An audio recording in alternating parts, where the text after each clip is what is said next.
Welcome back to Sailing Garuda and the episode you've all been waiting for, DIY Hard Top Bimini 3.0. And you would think like third time should be a charm, right? No mistakes? Nah, not exactly.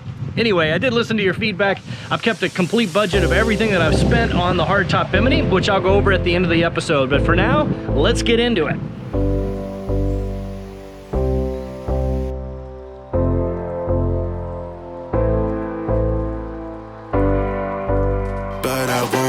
The stormy seas, throw me in open water, let me have my peace, and leave me till tomorrow. Wind into my sail, away from things I let go, floating on the waves. We go bottoms up.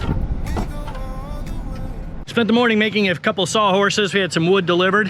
We cut the first panel mostly as just kind of a placeholder or a marker, and we've just finished dry fitting it up on top. You can see the hole that needs to take place for the backstay to be able to come through. Of course, we'll be able to get this in a little bit better position relative to its second panel or its twin on the opposite side. Then it's just a matter of kind of filling in the gap in between. So let me get a second one cut. I'll place it up there and I'll give you an idea of kind of what our design is going to look like. But that is one big Bimini.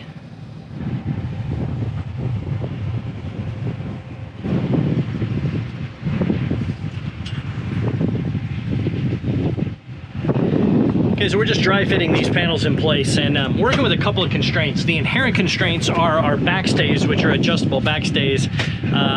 For the mizzen mast, we need to go through the Bimini. Very difficult to have it outside the Bimini. So we've cut holes through here, which should give it a wide berth. And it's a twin on each side. You can probably see the other one right there behind me on the starboard side.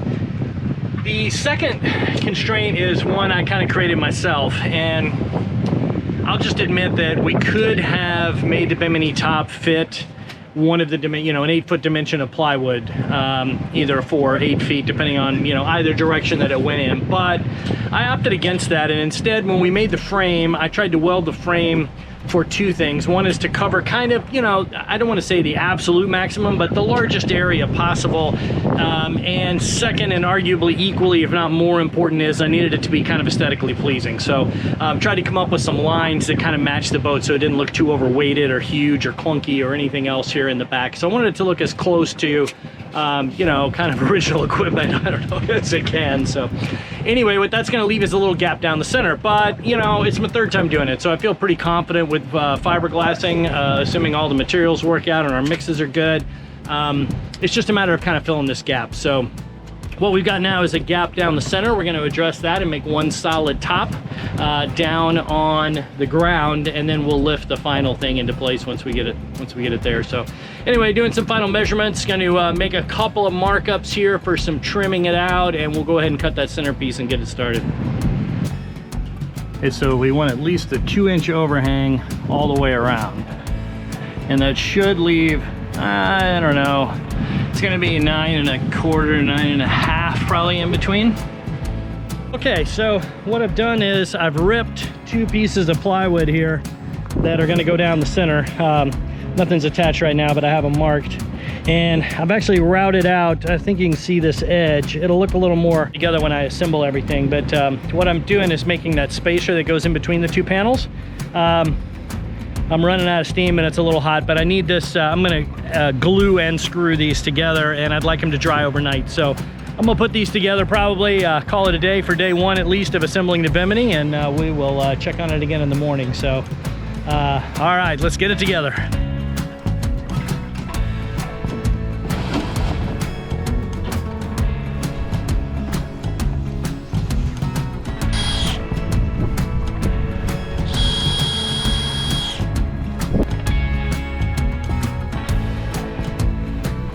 Now you can see that routed edge probably a little bit better.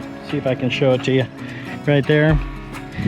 So it'll just save us, we'll still have to do some filleting from down below because fiberglass doesn't like to make a sharp turn. And of course we're gonna have edges all the way around to finish, but boy, you get a good idea for just how big this Bimini top is, huh?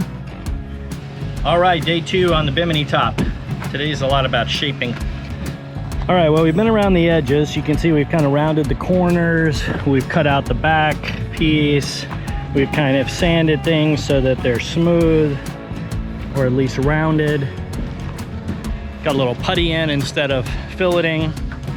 So, as much as I'm dreading it, it's probably time to start cutting some chop strand, getting some sizes, and maybe mixing up our first round of epoxy.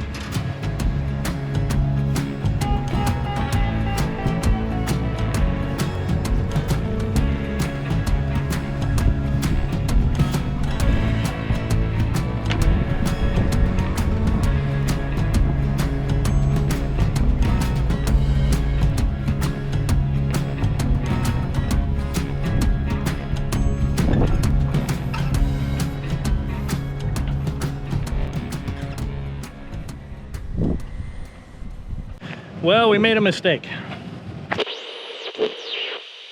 We thought 2 gallons was going to be enough, so that's all we brought. That's 2 layers of chop. You can see it's not saturated. That's the last one we put on. That's the second to the last one we put on. So that's a real problem because we didn't bring enough fiberglass resin out here. So, assuming it doesn't rain overnight, I mean, gosh, man, I hate to say it, but we're gonna have to leave it like this. And then we're just gonna have to worry about layers bonding. So I don't know exactly. I don't like leaving it, but my mistake. Don't really have a way to undo it. I mean, it's fiberglass, right? So once the resin's down, that's the way it's gonna look. So, you know what? The experiment continues. This will be something for you to learn too. See what happens when you're out of materials right in the middle of the job. Well, we're back for another day. We spent all morning sourcing more fiberglass. Or at least more resin, sorry. We spent all morning sourcing more resin, which was good. We think we found it. We'll know tomorrow.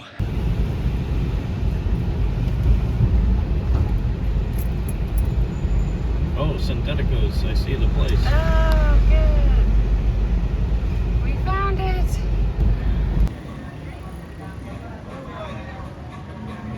So what we're going to do is use our last 2 gallons. They're Dominican gallons, which means they are, what, 3/4 of a gallon?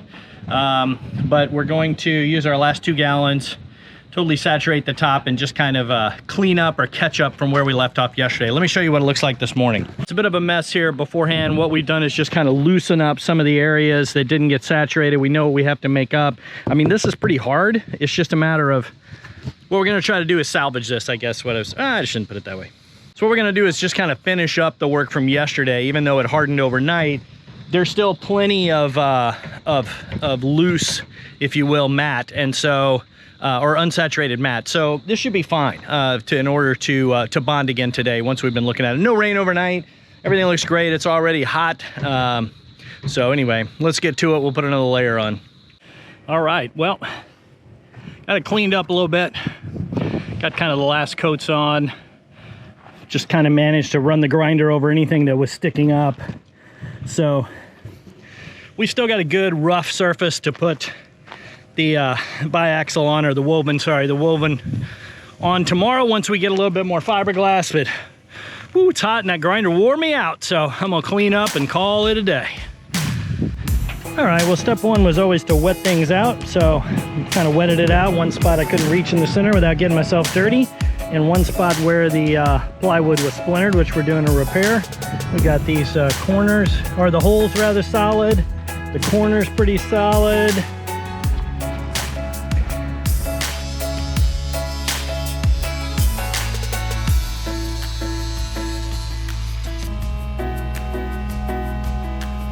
Wanna say something? Something. Gel coat time. Wish we had a little more time to spend on it, make it smoother, but kind of fighting a self-imposed deadline because we bought plane tickets, so we'll get close. I don't know. It's like every project, could just be a little bit better.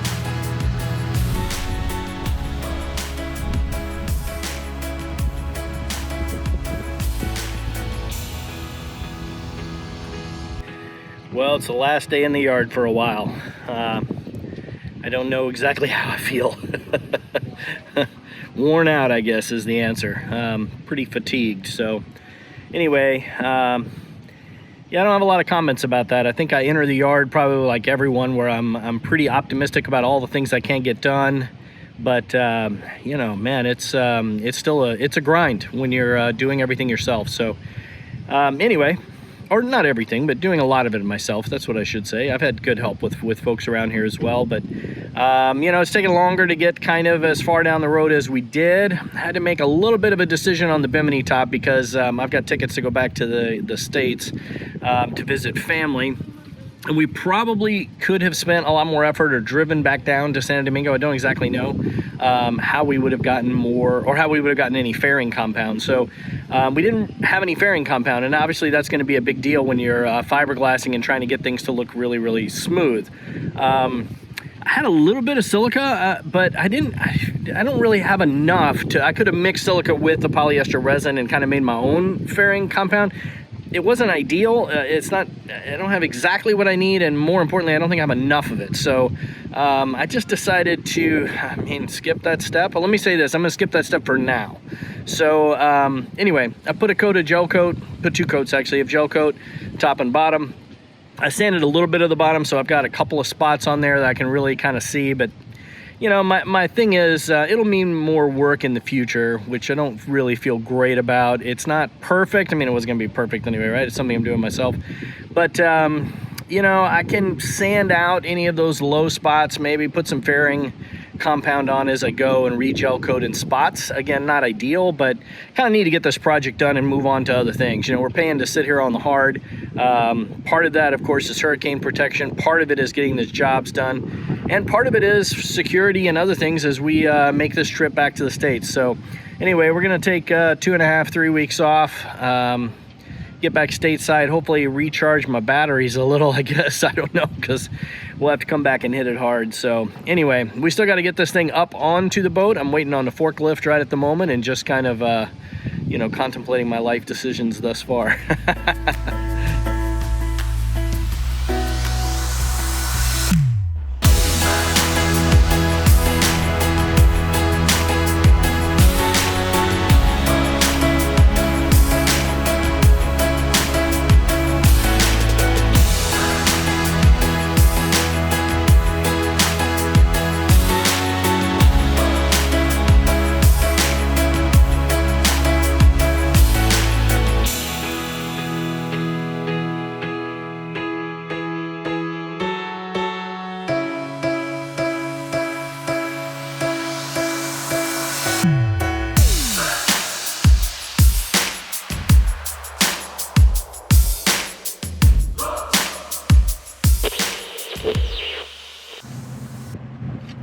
So I'm breaking with the timeline because I could see how ugly the Bimini top looked while I was editing, and I just couldn't leave it like that. So listen, I totally appreciate the comments. In fact, leave as many as you can. You can pan me on this as much as you want. And actually, truthfully, if you've got good advice for other people who are considering fiberglass work or doing their own Bimini, please make sure you leave the comments, because it just helps everybody out.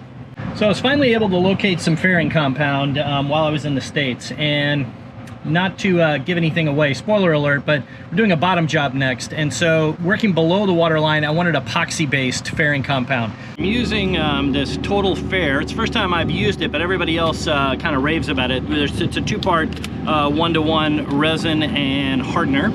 So this is a polyester finish on the gel coat. So I've sanded down the gel coat. It may not show in that from that angle, but I've sanded it really, really rough.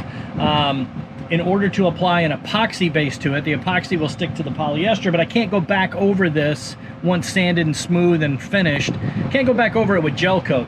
So instead, I'm gonna go over it with Total Boat Primer and Total Boat Wet Edge. So we're gonna paint it essentially white in order to give it a good, clean, smooth finish.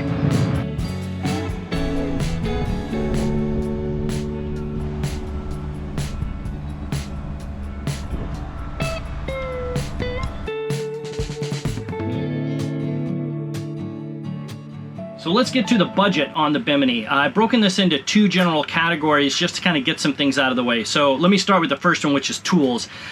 Here's the rules I'm following. Anything that I bought for this project, even if I'm going to use it for additional projects, I'm counting 100% of the items cost toward this project, as if this was the only project that I was doing. So for example, I bought a box of latex gloves, I did buy a new respirator. I'm going to use it on the bottom job as well. I bought paint cups, a mixer to go on my drill in order to kind of ease the, the burden of mixing paint, and a catalyzer dispenser so I didn't have to guess at proportions.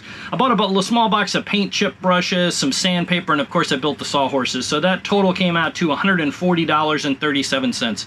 Anything I bought local, I'm using an exchange rate of 55 Dominican pesos to the dollar. That's generally the case here over this period, so that'll give you something to compare it with. As far as materials go, I spent $99.30 on plywood that made the core. The resin and catalyzer came from the same distributor, so that was $357.23. I bought fiberglass mat, some on Amazon, some I found local. That was a total of $91.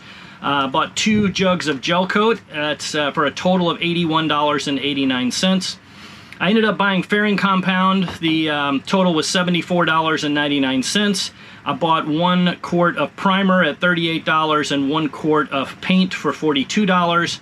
I used seal strip around the edges. That's automotive sealant. That's there was 2 packs of that, so that's $55.98. And then I had clips that attached the Bimini to the top. That was $12.99. So the total on all of my materials was $853.38. That's a grand total, tools and materials combined, of $993.74. So just under $1,000 in order to build the Bimini. Okay, things I did not include. Didn't include tax, didn't include shipping. I don't know how that would affect you guys, so you might want to factor those things in. But in general, you know, it's about $1,000 despite our mistakes. Anyway, I hope you enjoyed watching Bimini 3.0. If you got this far, please give us a like. It really does help us on the videos. And if you haven't already, please consider subscribing. We'll see you next week. It's time for the bottom job.